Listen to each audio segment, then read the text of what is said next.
name is Dr. Anthony Levatino. I'm a practicing obstetrician-gynecologist, and I've performed over 1,200 abortions. Today I'm going to describe a second trimester surgical abortion called dilatation and evacuation, or D&E. The D&E is performed between 13 and 24 weeks of pregnancy. After administering anesthesia, the abortionist uses a weighted speculum, like this one, that opens the vagina widely. Because second trimester babies are so large, this greater access facilitates a late-term abortion. Late-term abortion requires that the cervix be prepared 24 to 48 hours in advance with laminaria. Laminaria is a type of sterilized seaweed that absorbs water over 8 to 12 hours and swells to several times its original diameter. Once removed, metal dilators can be used to further open the cervix as needed.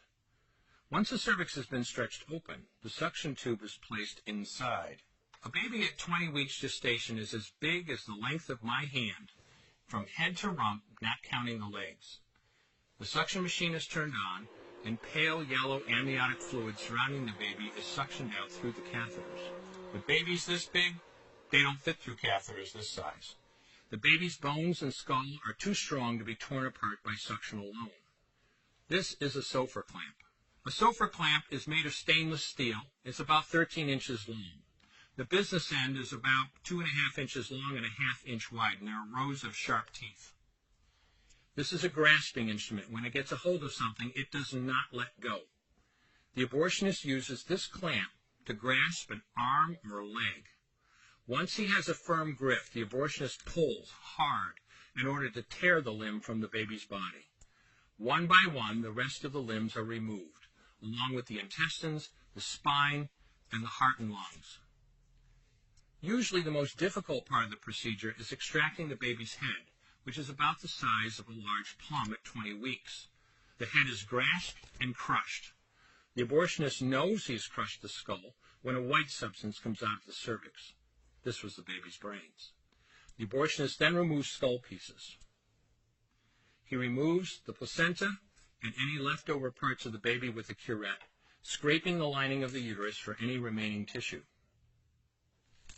The abortionist then collects the baby parts and reassembles them to make sure that there are 2 arms, 2 legs, and all the pieces. Once all the parts have been accounted for, the abortion is complete. For the woman, this procedure carries a significant risk of major complications, including perforation or laceration of the uterus or cervix, with possible damage to the bowel, bladder, and other maternal organs. Infection and hemorrhage can also occur, which can even lead to death.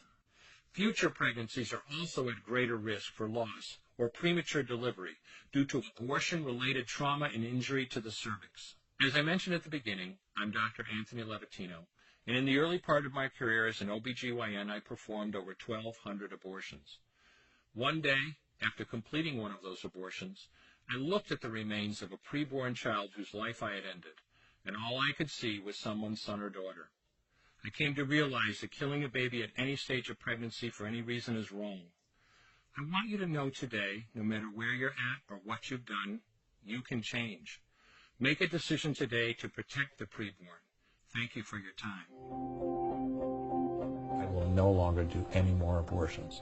When you finally figure out that killing a baby that big for money is wrong, that it doesn't take you too long to figure out it doesn't matter if the baby is this big or this big or this big or maybe even this big, it's all the same.